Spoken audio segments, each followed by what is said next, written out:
This is your news source evening bulletin for today, Thursday, the 10th day of April in the year 2025. I'm Gordon Mosley reporting, and here is what we're tracking tonight.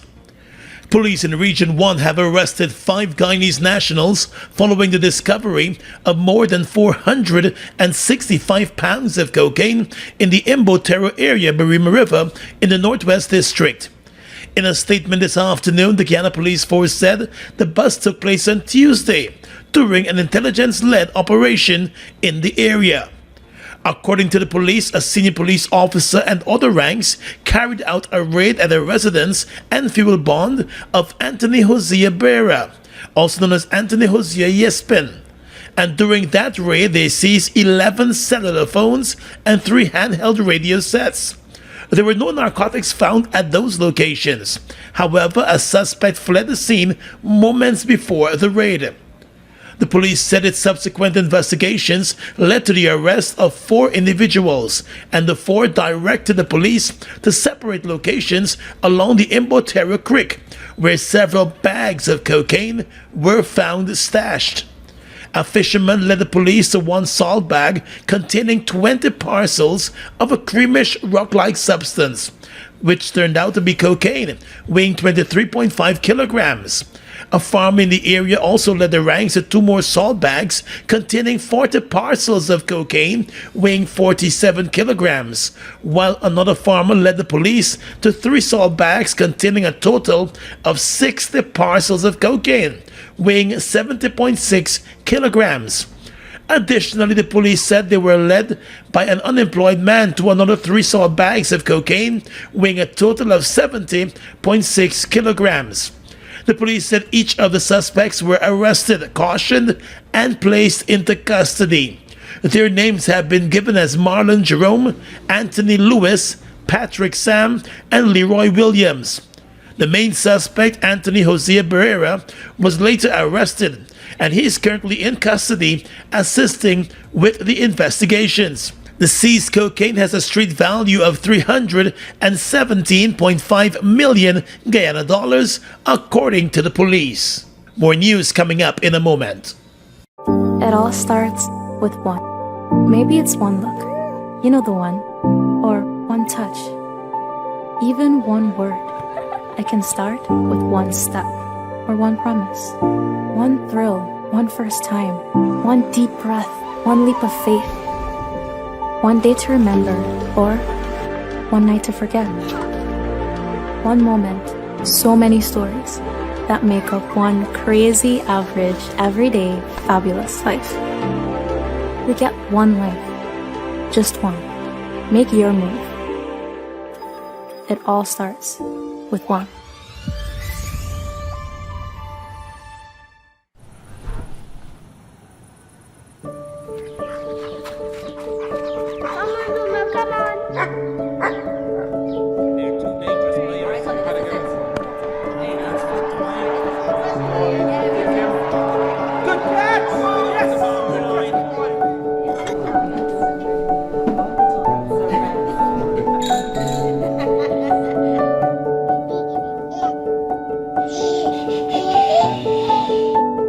Your own home is so much more than just 4 walls, floors, and ceilings. It's a lifetime of great memories and stories. Come talk to us and start your journey home today. Republic Bank. We're the one for you.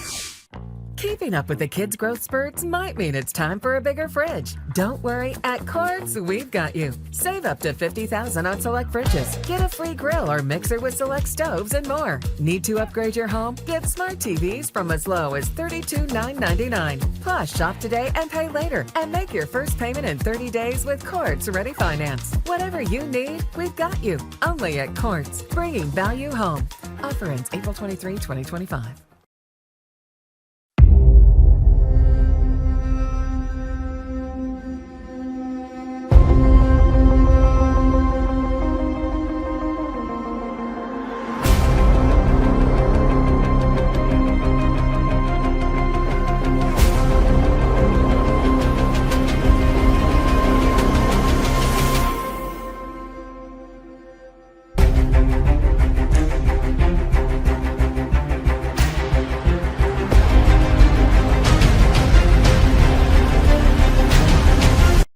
Mobile One is more than oil. It's many oils. It transforms at the molecular level. When cold, it's thicker than honey. When hot, it's thinner than water. Mobile One adapts and readapts to last longer. 16,000 kilometers between oil changes. That's your engine evolved. GECOM is the authorized distributor of mobile lubricants.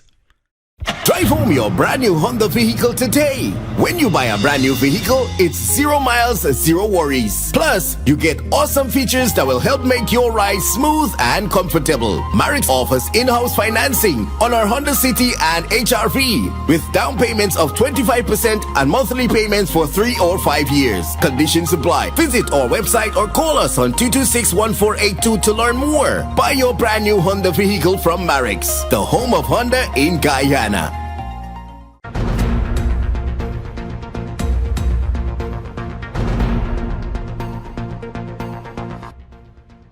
Welcome back. Back in the police blotter, the Guyana Police Force has arrested another one of its own who has run foul of the law.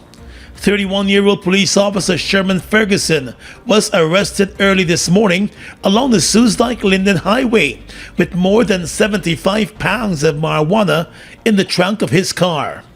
In a statement this afternoon, the Guyana Police Force explained that Ferguson was pulled over by other police ranks during an intelligence-led operation. News source understands that the officers were tipped off about the movement of the marijuana along the busy highway.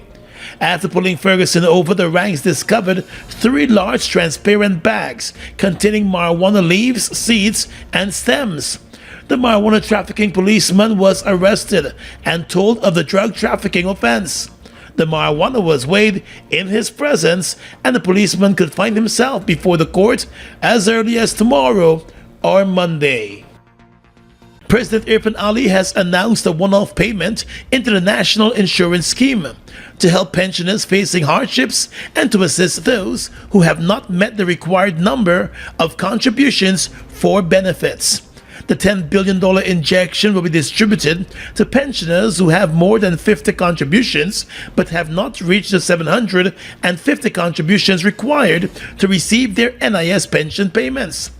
In a live broadcast this morning, the president said following a series of outreaches across the country, pensioners raised concern about not being able to get an NIS pension because they fell short of the contributions required. Many of them, he said, were facing hardships. As a result, the sum of $10 billion was provided to finance a one-off transfer to those persons who have at least 500 contributions but less than 750 contributions required to receive the NIS pension. So we went from 500 to 749. Accordingly, it is now my pleasure to announce that my government will be making this $10 billion transfer to NIS to facilitate the following one-off payment to persons who have attained the age of 60 on or before 31st of December 2024. According to the president, persons with 500 to 549 contributions will receive a one-off payment of $260,000, while persons with 550 to 599 contributions will receive $390,000, another one-off payment. Further, persons with 600 to 699 contributions will receive a one-off payment of $520,000, and those with 700 to 749 contributions will receive a payout of $650,000. This measure will see a total of over $10 billion, $10 billion of additional disposable income being placed in the hands of over 25,000 of our senior citizens. Let me also say this before I close. The NIS would have already have a database of pensioners within the various categories. So beginning on Friday, using that database, they will commence the payout of this initiative. The president urged pensioners who fall within the categories but have not submitted their applications to do so as soon as possible. He said the government is fully committed to ensuring that senior citizens can retire with dignity and respect that they deserve. Well, Minister of Home Affairs Robeson Ben lashed out at the Guyana Fire Service today, criticizing its firefighting posture, especially with regards to recent fires and in instances where he believes damage could have been minimized. Addressing the opening ceremony of the Guyana Fire Service Senior Officers Conference this morning, Minister Ben said while the government has been investing heavily in resources for the fire service, those resources mean nothing if they are not being used properly. Ben, who himself has recently been accused of micromanaging firefighters at fire scenes, told the conference that too often he would arrive on fire scenes and find no one in command and everyone doing their own thing. He said on certain scenes, firefighters are not wearing their uniforms, not wearing their helmets, or helmets are improperly clipped, and flame hoods and gloves are not being worn. I don't want to go on the fire scene and to see the leading persons don't have a proper uniform, not prepared, confused as the rest, walking around with bottles of water. They had to drink their own water when the men going into the fire don't have water supplied properly, or the Gatorade, which I said they must be provided with. The Home Affairs Minister said the top brass of the Guyana Fire Service must take responsibility and ensure that their firefighters are well prepared when going out into the fields. So the problem is that we have our leadership and the command structure working in an improved and more efficient manner.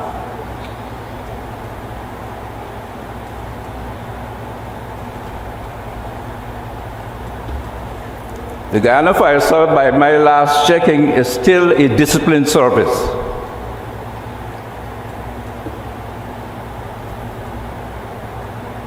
If they're not disciplined, we got to take out those who are indisciplined. If the person who is indisciplined is your friend, family, or Mako man, he got to get out of the service. Ben said the leadership of the Guyana Fire Service must also ensure that the women firefighters are respected. A few weeks ago, a senior fire officer hammered the Home Affairs Minister over his penchant for showing up at fire scenes and issuing directives to firefighters as they carry out their duties. Ben never responded to those claims and has continued to show up at those fire scenes.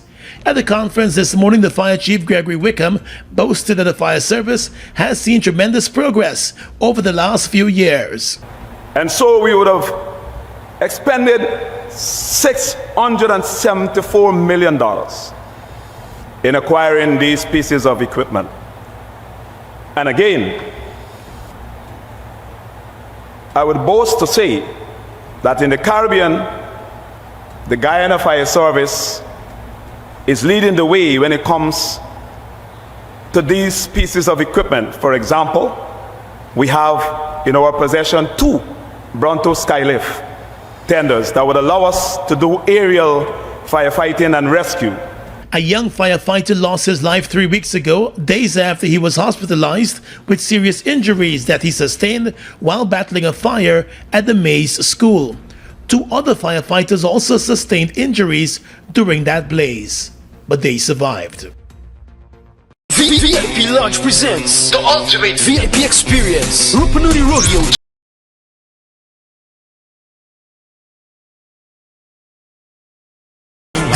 The ultimate VIP experience. E ano da gente chegou, tudo que a gente conquistou. Grab your crew and enjoy privileged view of the rodeo arena, bar with exclusive service, covered area, bathroom with easy access, music by all Latin top DJs, and access to the after party until sunrise. Admission exclusive VIP Cameroons 10,000, VIP General 5,000. For more information and ticket location, call 592-683-9423. For reservations, call 592-704-9104. VIP Lounge, VIP Experience at the Rupununi Rodeo, April 18th, 19th, and 20th. 2025. Caribbean girl, me know for take, me know for top. Yeah, man, I watch my body like say they ma watch a match. Yeah, anything you say, them girl, I do it like it's tax. But make my own money like the girl she move with trash. Classy.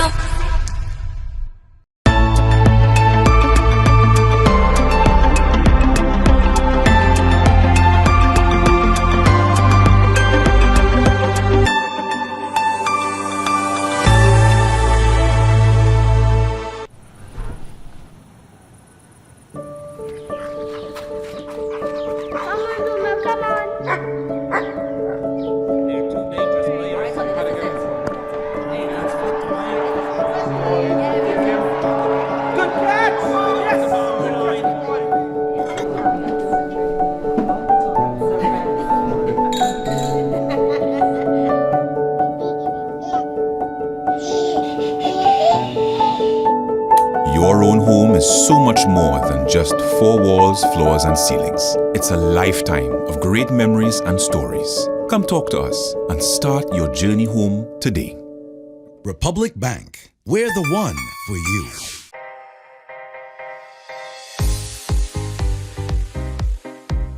Need small appliance for your kitchen? Giftland have it. Need fridge or stove? Giftland have it. Speakers or laptop? Giftland have it. I'm telling you, Giftland have everything. And don't get me started on TVs. 58-inch, 65-inch, 70-inch, 75-inch. All sizes in leading brands. Best thing about it, they give a warranty. Man, Giftland is the place for all your electronics purchases.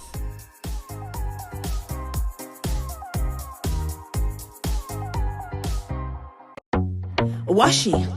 Hi people, washing made so easy since I found Washi.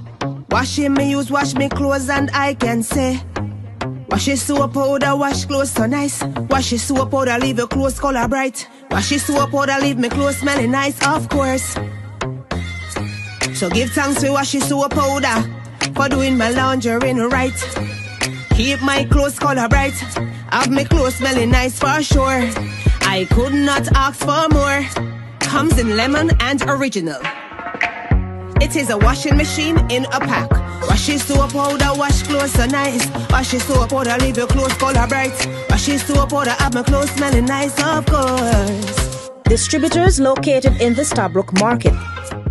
Buster presenting the new 500 milliliter. Wow, Buster flavorful. Make every meal better. Grab a Buster for drink, Buster move. Taste this. 500 ml, that's it. Buster for days, that's cool. Buster 500 milliliter is a brand new choice of me drink with my food. Vibing every munch, that's smooth. Introducing the new Buster 500 milliliter. Grab a bottle with your lunch today. Firefighters in Linden have been working around the clock to put out a massive blaze that erupted last evening in a valley that is bordered by 4 sawmills in Amelia's Ward, Linden. The fire started early on Wednesday morning in an area where sawmill operators have been dumping their waste material. By nightfall, it grew into a massive inferno, despite earlier attempts by the fire service to extinguish the blaze that posed a significant threat to 3 of those nearby sawmills. When news source visited the scene this morning, firefighters were still on the ground, trying to completely put out the blaze. The mayor of Linden, Sharma Solomon, told news source that with tremendous support from companies in and around the town that provided equipment and machinery, the Linden Fire Department was able to contain the blaze and prevent it from spreading to the sawmills. It took over an entire gully within the Amelia's Ward community, threatening several sawmills. This was a gully where many waste materials for several decades have been deposited. Very deep gully, almost 250 feet in terms of depth. One of the sawmillers in the area, Troy Fitko, told news source that a fire may have been started as a result of the heat in the area. Not nobody like this fire. After time, when I put in the wood, like on top of another, and it's a couple of years, it's generated heat at the bottom. Usually you see a steam and then it is doing, it don't really light, but yesterday it ended up lighting. From over so though, not from over here. And Vikram Kisoon, who has been operating the Walldyke sawmill for the past 2 years, told news source that he was out of the district when he was informed on Wednesday that a small fire had ignited in the valley near his sawmill. He said immediately contacted the fire service and it responded promptly, dispatching a team to the location. However, despite them attempting to extinguish the blaze, it grew into that massive inferno. He said the firefighters battled the blaze all night with support from the community. All night we out there. And a lot of other people and so on come and assist us with their tanker truck and so on. I get reasonable help from other residents. Kisoon said despite the magnitude of the blaze, his sawmill suffered no damages. Meanwhile, the mayor of Linden said the dumping of waste materials in the valley is an environmental and safety hazard, and the Linden Town Council will be working with the sawmillers and the Environmental Protection Agency to rectify that problem. So far, they've managed to contain that sort of inferno that we saw last evening. They've bring it to a manageable state, but not without its continued threats. I think what we have been saying further to that, to those sawmill owners, would be a few things. The way they're depositing waste, we've had cause at the municipality to warn and caution those sawmill owners. However, what we've gotten from them is that our dump site, which is at the Karakara mines area, is not adequate for them to deposit such waste.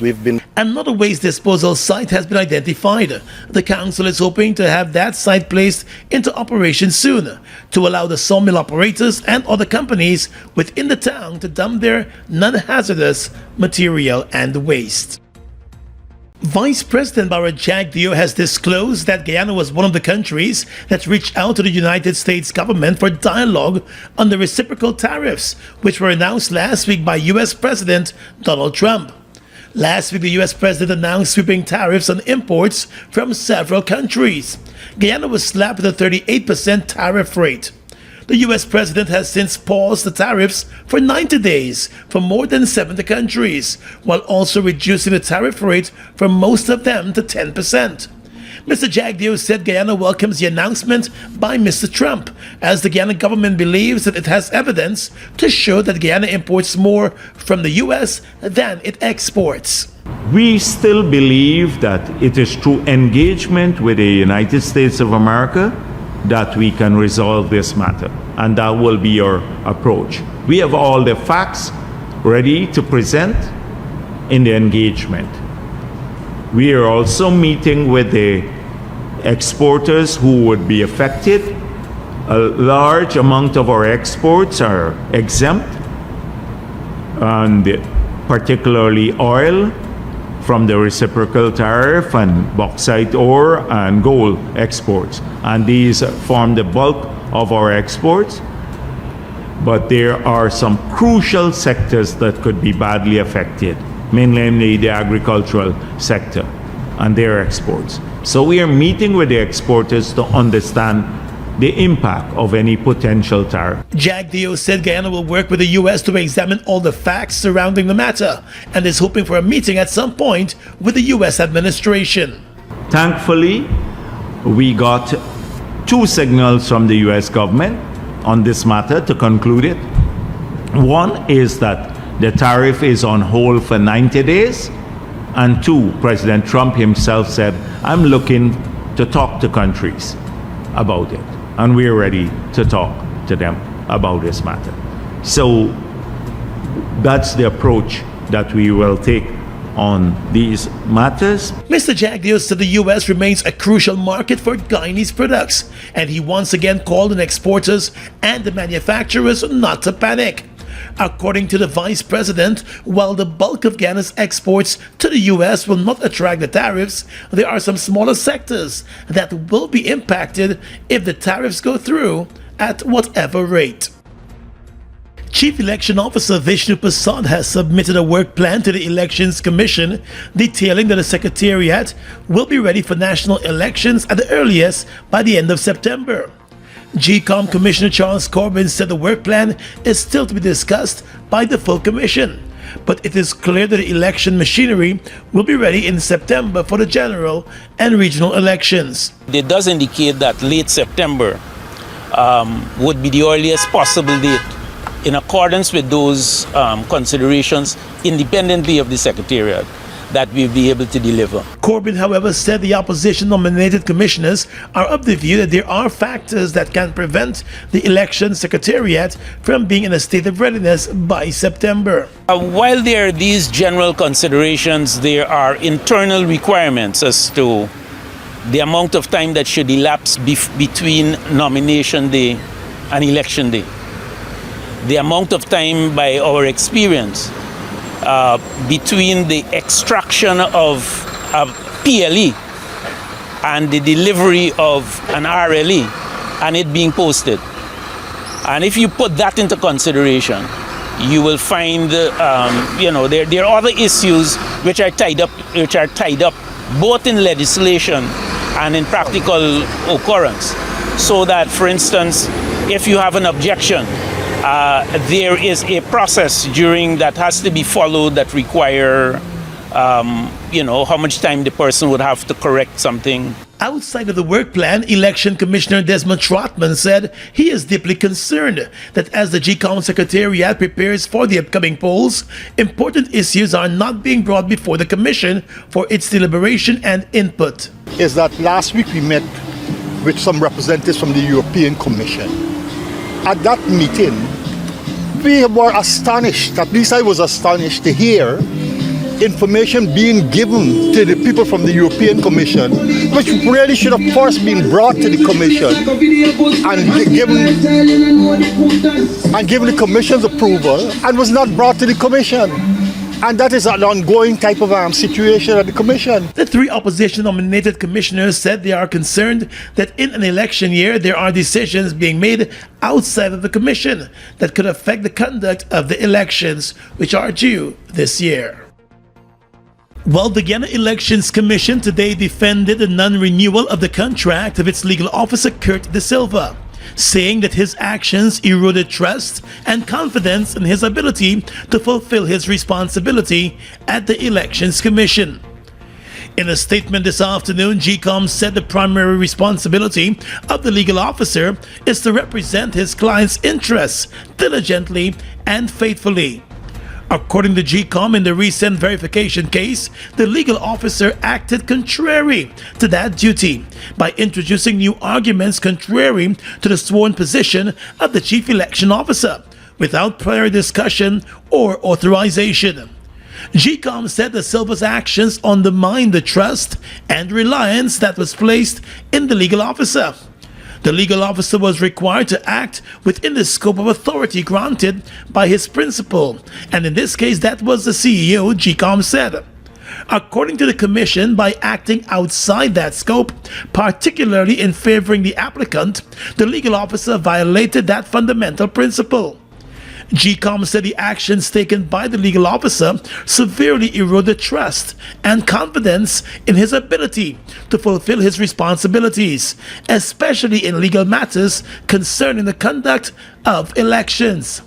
The statement, which came from GECOM's Secretariat, which is headed by the Chief Election Officer, explained that while the performance appraisal of the legal officer was initially given high scores with a proposal from the chairman that his employment contract be renewed, the performance review period ended on the 10th of February, whereas the legal officer served in the position until the end of March. The Commission explained that subsequent to the preparation of the performance appraisal, there was the emergence of new circumstances involving the legal officer, which ultimately led to the chairman concluding that there existed a compelling case for his employment not to be renewed. Outside of the verification case, GECOM did not explain any other circumstance behind the decision not to renew De Silva's contract. Yeah, you already know it's your truly Nelly Couture, the queen of zest. If you take people, man, clap your hand, boy. If you take people, man, clap your hand, yeah. Wait, Bobby? Hi, Granny. You know the Nelly song? How you mean? Plus, she coming for a creek explosion Sunday, April 20th. Creek explosion? Which creek? And is who bringing she? The creek by Splash Main, Aziza Akusa, and his Team Extra bringing she. Team Extra? Let me call Freddie. Hello, Granny. Hi, bye. What going on? You bringing Nelly Couture and you didn't even put me on the show? Like you a kunumunu or what? Don't say fat, you're booking you now. Galang, Granny. Let me see the flyer. Female dancing competition over 160,000 given away. Plus male dance off for one motorbike. Music by Bobby Kush, DJ Magnum, DJ Garwin, David Hype, and Papa Feelings. Are you giddy up and get your early bird tickets for $2,000 at Team Extra Stabrook Market, Just Your Size Boutique, White Castle Fish Shop, and Fireside Sweets. Creek Explosion, compliments of Fireside and Team Extra. It all starts with one. Maybe it's one look, you know the one, or one touch, even one word. I can start with one step, or one promise, one thrill, one first time, one deep breath, one leap of faith, one day to remember, or one night to forget. One moment, so many stories that make up one crazy, average, everyday, fabulous life. We get one life, just one. Make your move. It all starts with one.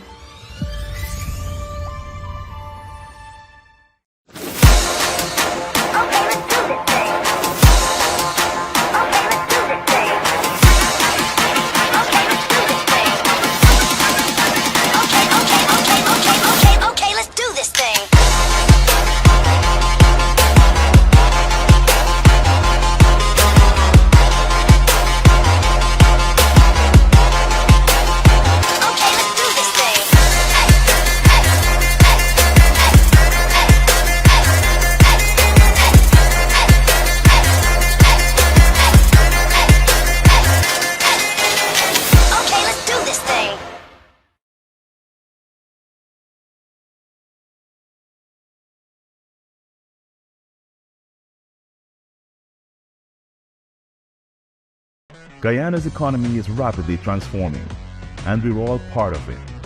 Guy Oil is at the forefront of this development by providing reliable and efficient energy and supporting community development from the very core. 100% of Guy Oil's profit goes back to building schools, roads, and other important infrastructure that connects our cities and towns, providing fuel to domestic, marine, industrial, and aerial transportation. Guy Oil has now repositioned itself as a market leader in the petroleum industry, building a better future for all of us.